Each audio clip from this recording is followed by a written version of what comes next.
All right, let's talk about that title. Look, I know I said better than A Link to the Past, but honestly, like, maybe. It's at least on par with A Link to the Past. And now this is coming from someone that's only beaten, like, well, now 3 Zelda games. I beat, like, Wind Waker originally, and then I beat A Link to the Past a couple years ago, and now I've beaten this one. But you know, this is very, very similar to A Link to the Past. It came out on the Game Boy shortly after A Link to the Past came out on the Super Nintendo, and it shares a lot of the same level design. So, like, a lot of the upgrades you get and how those work in the level design, and just even the art style of the levels, really all carried over from A Link to the Past. Link's Awakening on the Game Boy was pretty amazing for the time. I remember the first time I saw it. Seeing those almost 16-bit looking sprites on the Game Boy, it was pretty impressive. And they almost, in a way, they almost bit off more than they could chew, because it's a pretty complex game. And you've got a lot of items with the hook shot and the shoes to dash, the feather to jump, having your shield out, and you're doing this on a Game Boy with like 2 action buttons, and so you've constantly got to go into the menu and change what items active on what button between A and B, and obviously you're going to typically have your sword as one of those, which means you can only have one of the other things ready. So if it's going to be your shield or your dash, your jump, you've got to have that assigned to the button, and you're going to constantly move between them. So that can be kind of annoying, but really, what else could they do? That's just a limiting factor of the Game Boy and its controller. It's built in, and you have 2 face buttons. What's really nice here is, like, obviously the graphics are a lot better. I love this art style, first and foremost. This tilt-shifted, shallow depth of field. They made everything look like it's a little model, and I think it really suits the art style, and it looks amazing. But it's not just the graphics that we're getting upgraded, but we're getting so many other quality of life improvements, starting with the controls, because now you're not limited to 2 face buttons. You've got 4 face buttons, you've got L and R triggers, and they're all used to great effect here. So L is dash and R is use your shield, and so you don't have to have those things like equipped. You have them, they're always there. And same with your sword. Your sword is always like ready to go. So you always got your sword, you always got your shield to block. You can dash. You don't have to go through and like change the assignments every time you want to dash.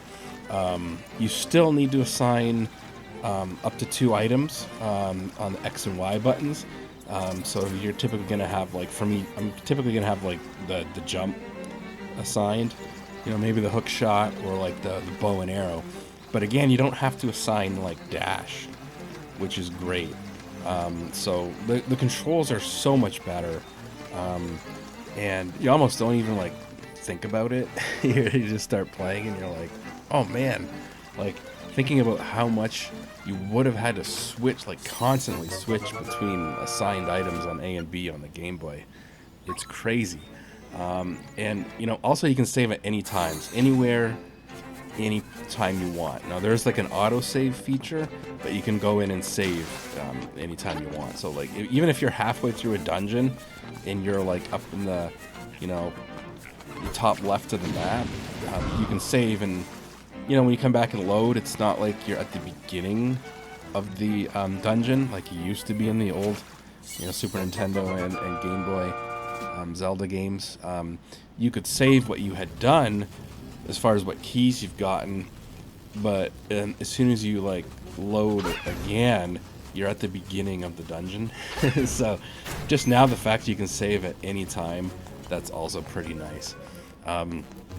So to me, you've got the level design and the items of A Link to the Past with like awesome modern graphics. and controls.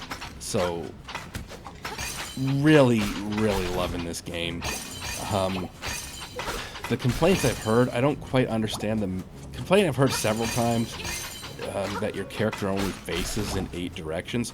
I am fine with that. I find it's very snappy. You can turn around really quick, and typically 8 directions is all you need. So I don't know. I think it's fine like that, to be honest. Yeah, overall, very pleased with this game. A few complaints. I think it's just a factor of the time period when this game came out, and like it's a little vague sometimes. Sometimes you don't exactly know where you're supposed to go next, and you can waste hours just like walking around, and in a way that's kind of a good thing, because you will like stumble across you know, hidden heart core thingies, heart containers, and other things like that while you're like aimlessly walking around. But there were several times where I found like I didn't know where to go next, and I remember having this issue on the Game Boy version. I never owned the Game Boy version like growing up. I recently bought like Zelda DX on Game Boy Color several years ago, and I have the little Zelda Game & Watch thing. And I started to play it on there actually first, and I got to like, I remember getting to like level 3 and getting stuck and not knowing what to do. Obviously I think back then they wanted you to buy the strategy guide or Nintendo Power. You know, most of us didn't have the internet back then, and there's just areas where you're bound to get stuck and not know what to do next. And so yeah, I think they wanted you to buy the strategy guides. They might have intentionally made some things a little too vague. There's little phone booths throughout the game that will give you hints, but I find even sometimes the hints are a little too vague.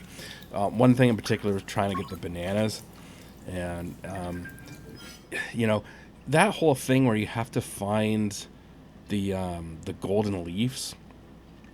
It had this weird feeling where I didn't know if that was like the main quest or if it was like a side quest.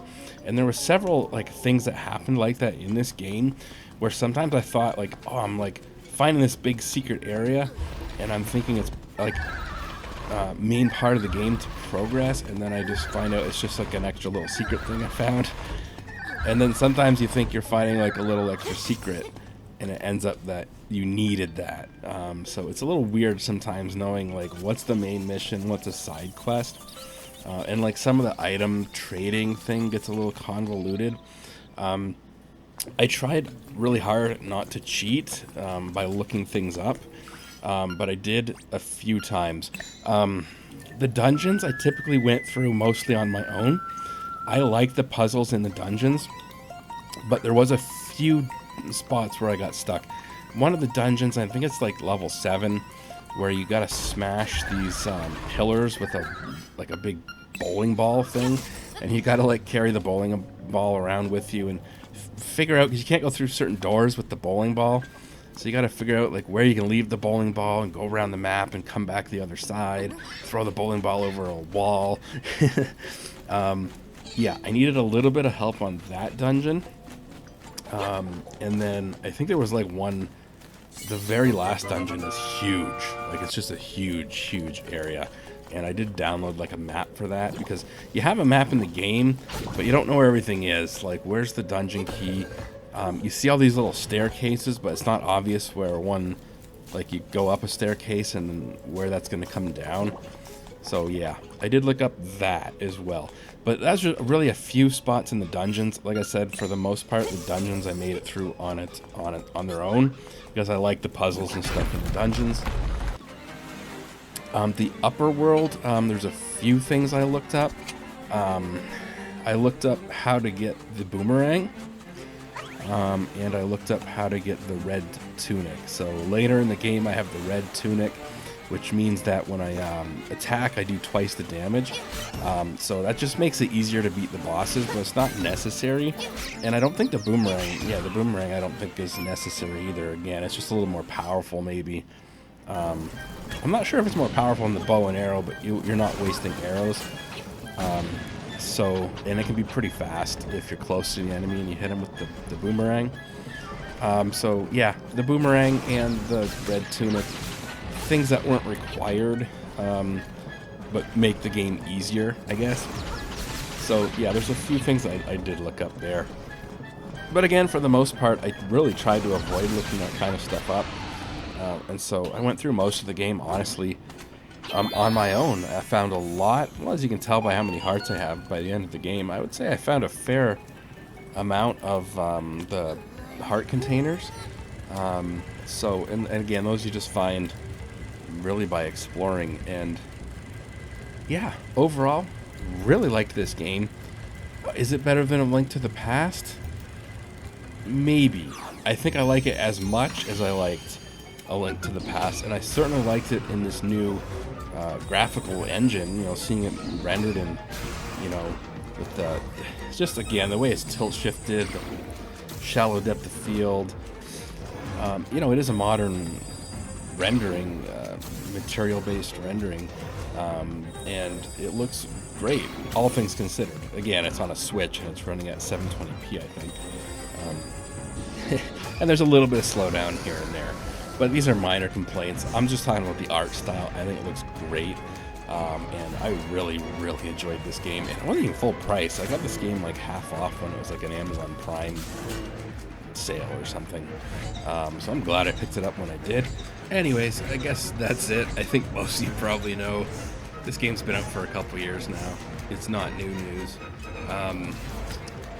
But yeah, I, again, never really got into the Game Boy game. I remember when I got it on the little Game & Watch, I got stuck on like level 3. But, you know, here I just kept wanting to go on, and, you know, even if that meant I did have to look up a few things, but overall, great game.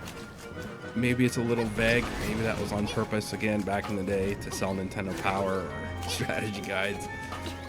But I still think it's a great game, and you can say the same with Link to the Past. It's very similar to Link to the Past. If you've played A Link to the Past and you liked A Link to the Past, but you've never played Link's Awakening, now's the time to play it. Grab a Switch if you don't already have one, or emulate it, whatever. Play it any way you can. It's definitely worth it. See you guys later.